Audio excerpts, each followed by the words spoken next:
Today on CityCast Chicago, Illinois state lawmakers are back in Springfield starting tomorrow, kicking off a 6-day fall session, the last one before the new year. And y'all, they got a lot to talk about. So we called our favorite state correspondent, WTTW's Amanda Vinicky, to help us make sense of it all. It's Monday, October 23rd. I'm Jacoby Cochran, and this is what Chicago's talking about.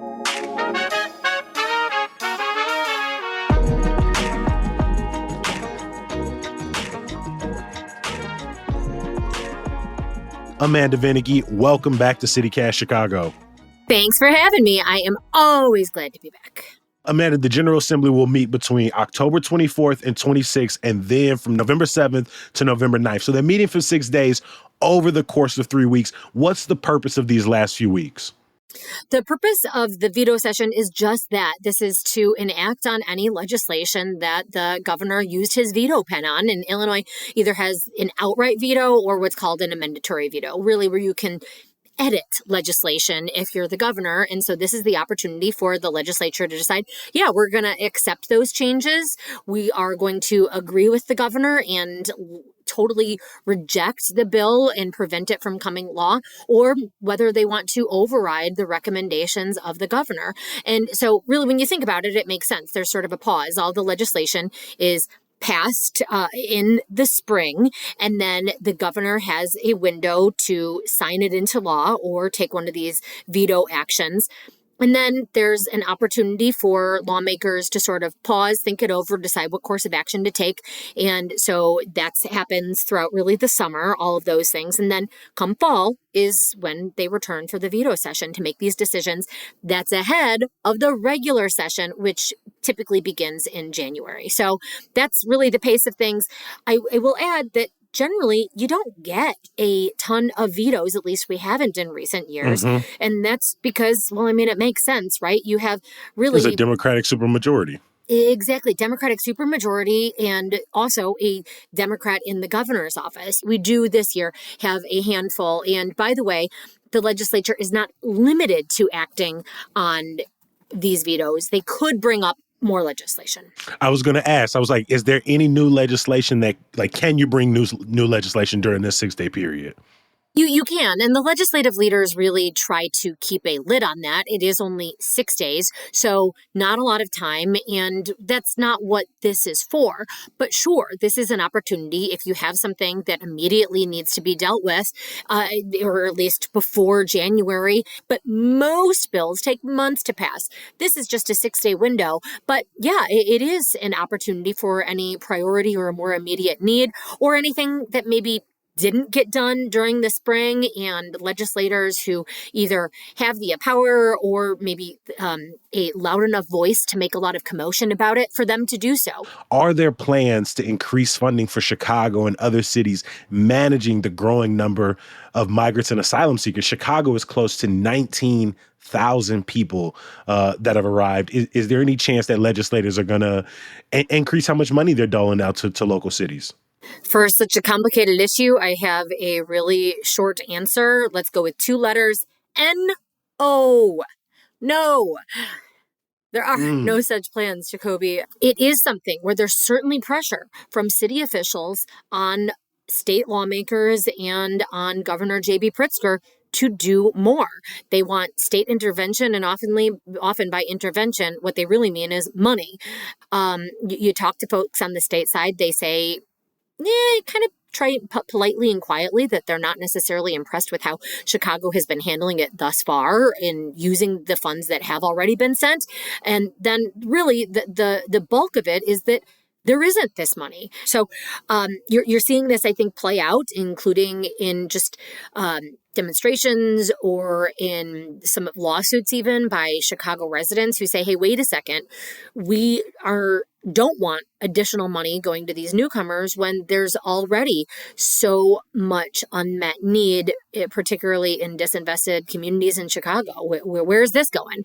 And so that is both a practical and a political concern for legislators who themselves are looking ahead to an election. And as they are doing so, state legislators don't want to get any more involved in this migrant issue that is this political pickle for them. And so, no, you're not going to see there be action. Maybe some noise about it. It's not just me saying that. It's the governor and the House Speaker who've been pretty upfront and pretty forward about saying, no, that's not on our agenda. It kind of feels like the rhetoric used by Texas and Florida governors has in some ways given Pritzker a slight cover because they have explicitly targeted sanctuary cities and the mayors of those cities. So a la Brandon Johnson, whereas they're not saying Illinois is a sanctuary state. So we're just going to send migrants to Illinois. And so it feels like Pritzker has allowed Brandon Johnson to be the face of that response coming out of Illinois and Chicago. Johnson and Pritzker to this point have said all the right things, but like you said, Illinois officials maybe have questions about how Chicago is spending the money. Pritzker came out and said he doesn't necessarily agree with the plan for the base camps in neighborhoods. And Johnson responded, well, send me more money. Send me, these state buildings and federal buildings we can be housing people. Is this going to be the thing you think splits Chicago and Springfield even further? It is going to fracture a lot of relationships, not just this one. And that is because there are no easy answers. And so it's easier for everybody to go along, get along when you're flush with cash. During the past recent years, during the pandemic, when you had a lot of aid flowing from the federal government, there isn't that aid. It's all stopping. The federal government isn't sending huge checks to deal with this, which would make everything a lot easier to put a smile on your face and say, hey, we're presenting a united front. And so it could be part of it. We saw, I think there are clearly some other issues between Johnson and Pritzker from their points of view and their agendas. Johnson clearly taking a more progressive tact, and that could present a challenge for Pritzker, as thus far he's really been able to sort of walk the line between being a pragmatic governor, as he has sort of liked to take on that mantle, who's also progressive and pleasing to that portion of the Democratic Party. And as you've noted, it's really fomented intentionally, it appears, by the governors of Florida, and particularly by Greg Abbott in Texas, to say, hey, wait a second, we're going to aim it, make it a political issue for these Democratic cities, especially Chicago, as it is set to host the Democratic National Convention, and what bruises that might mean for President Joe Biden. I think it also, when you talk to folks from Texas, not that I do all the time, but when I cover these issues, I have tried to reach out to Abbott's office a time or two. And what you hear there is it's sort of a matter of calling the bluff of cities like Chicago, where they say, hey, wait, you want to be sanctuary, you want to take everybody in. Well, what do you think we're doing? You can't handle it. How do you think we are?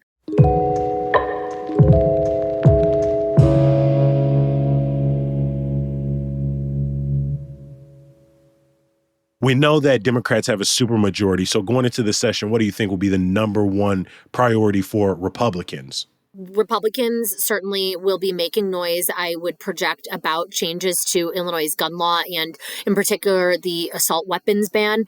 Or so-called assault weapons ban. That's something that critics take umbrage with. They say that many of the guns that are now limited or cannot be purchased per Illinois law should not be classified as such. So you'll hear some of that. There are also those who support typically the assault weapons ban that are seeking further restrictions.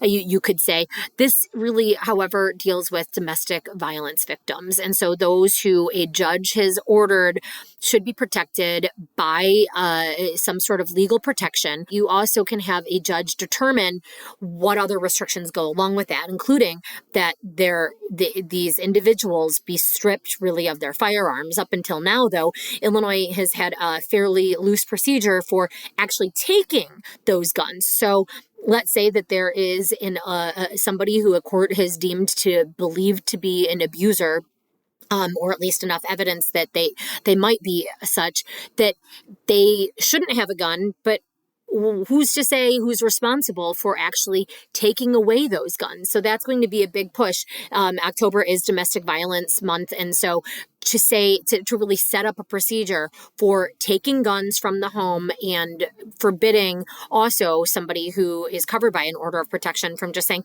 okay, hey, I don't own them, but I'll give them to my brother who maybe even lives with us. That doesn't really do anything to protect the victim. So that's a big one. You also have the Speaker of the Illinois House, so that's a pretty important person, could try to move on a unionization effort by some of his staff. It's really kind of an interesting thing to follow because Democrats, of course, closely aligned with labor. And yet you see that there are often the General Assembly makes exceptions for themselves. And so you don't have those who are part of the legislative staff, or for that matter, a lot of the receptionists and administrative staff able to unionize. And now there is an effort by some of those who work in Springfield for the Illinois House, in particular for the House Speaker, to say, hey, wait a second, we work really long hours. We work really hard. We want to be covered by some of these union protections. And the culture that we know that exists around political institutions is one of grind yourself down as much as possible for the hope of climbing the ladder. So we know that Democrats have a supermajority. You talked about a priority with the House Speaker and unionization efforts on the heel. But what are some other major priorities for Democrats?